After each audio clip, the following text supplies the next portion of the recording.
Selamat berjumpa di channel Petrus Mediaku. Kali ini kita akan belajar tentang ilmu pengetahuan alam, hakikat ilmu sains dan metode ilmiah.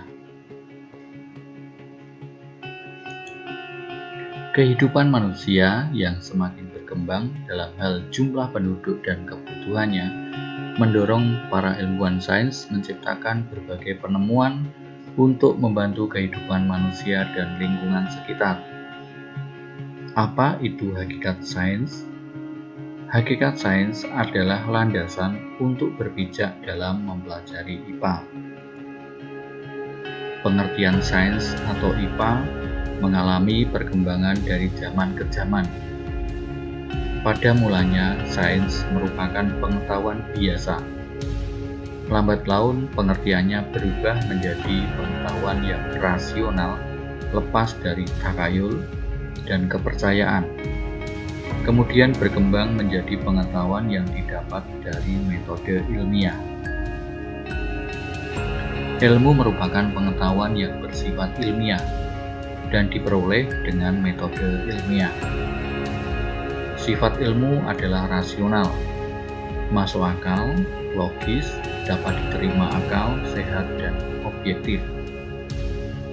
Pengetahuan, segala sesuatu yang diketahui manusia, sedangkan alam itu artinya adalah alamiah, berasal dari pencipta. IPA adalah pengetahuan yang telah diuji kebenarannya melalui metode ilmiah. Jadi di sini metodenya lah yang menentukan apakah pengetahuan itu ilmiah atau tidak. IPA sebagai proses untuk membentuk hukum, model, dan teori yang memungkinkan orang untuk memprediksi, menjelaskan, dan mengendalikan tingkah laku alam. Alasan ilmu pengetahuan itu tidak lepas dari alam sekitar. Yang pertama, alam sebagai sumber ilmu pengetahuan. 2. Alam sebagai sumber kehidupan manusia. 3. Alam mempengaruhi cara berpikir dan bekerja manusia. 4. Alam mendorong pengembangan teknologi dan pendayagunaannya. 5. Alam mempengaruhi budaya manusia. Dan 6. Manusia mempengaruhi perubahan alam. Itulah alasan-alasan mengapa ilmu pengetahuan tidak bisa lepas dari alam di sekitar kita. Cabang-cabang ilmu sains. Cabang ilmu sains yang pertama adalah biologi. Biologi adalah ilmu tentang makhluk hidup. Di dalamnya terdapat zoologi, yaitu ilmu tentang binatang. Botani, ilmu tentang tumbuhan. Entomologi, ilmu tentang serangga. Mikrobiologi adalah ilmu tentang makhluk hidup yang sangat kecil dan hanya bisa terlihat dengan mikroskop. 2. Fisika. Fisika adalah ilmu tentang gejala dan fenomena alam dan sifat benda-benda di sekitar kita, termasuk tentang perpindahan dan energi. Di dalamnya mencakup A. Mekanika, yaitu ilmu tentang gerak benda. B. Elektronika, ilmu tentang arus listrik dan magnet. C. Optika geometris, ilmu tentang alat-alat optik. Kimia. Kimia adalah ilmu tentang berbagai hal mengenai materi, yaitu terbuat dari apa, sifat dan perubahan dalam suatu reaksi kimia. Di dalamnya mencakup A. Farmasi, yaitu ilmu tentang obat-obatan. B. Radiokimia, tentang zat-zat radioaktif. C. Kimia organik, yaitu tentang bahan-bahan kimia yang ada pada makhluk hidup. D. Kimia anorganik, yaitu tentang bahan kimia dalam benda-benda. Yang keempat, geologi. Geologi merupakan ilmu mengenai bumi dan perubahannya. Di dalamnya terdiri dari A. Vulkanologi, yaitu ilmu tentang gunung berapi, B. Seismologi, yaitu ilmu tentang gempa bumi, C.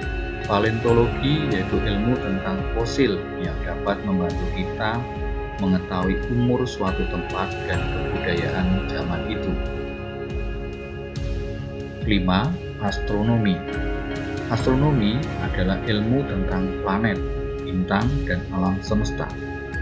Semua benda langit dipelajari dalam astronomi, termasuk matahari dan terjadinya gerhana, komet, dan asteroid. Yang keenam, ekologi. Apa itu ekologi? Ekologi adalah ilmu tentang interaksi atau hubungan timbal balik antara makhluk hidup dengan lingkungan di sekitarnya. Bidang ilmu ini membahas tentang berbagai masalah lingkungan, misalnya polusi udara, tanah, dan air, serta efek perubahan iklim dan kepunahan hewan tertentu. Sains digunakan dalam berbagai bidang pekerjaan, seperti dokter dan perawat, arsitek, ahli komputer, pilot, insinyur, polisi, ahli pangan dan nutrisi, serta berbagai profesi lainnya. Orang yang khusus melakukan penelitian bagi pengembangan ilmu sains disebut ilmuwan sains.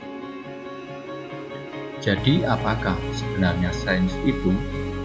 Sains adalah ilmu pengetahuan sistematis tentang alam dan dunia fisik. Percobaan biasanya dilakukan di dalam laboratorium IPA. Akan tetapi, ada juga ilmuwan yang melakukan percobaan di luar laboratorium, misalnya di hutan, di pantai, di sawah, di laut, di pabrik, di dalam kapal, di dalam pesawat, atau bahkan di luar angkasa. Contoh ilmuwan sains. Yang pertama adalah Albert Einstein. Ini merupakan ilmuwan jenius dunia terkenal yang mendalami cabang fisika mengenai teori relativitas. Ada lagi ilmuwan lain, misalnya Thomas Edison, Wright saudara, Galileo Galilei, Charles Darwin, dan lain sebagainya. Sedangkan yang dari Indonesia adalah Bapak B.J. Habibie, ilmuwan kita di bidang kedirgantaraan. Beliau juga adalah Presiden RI yang ketiga.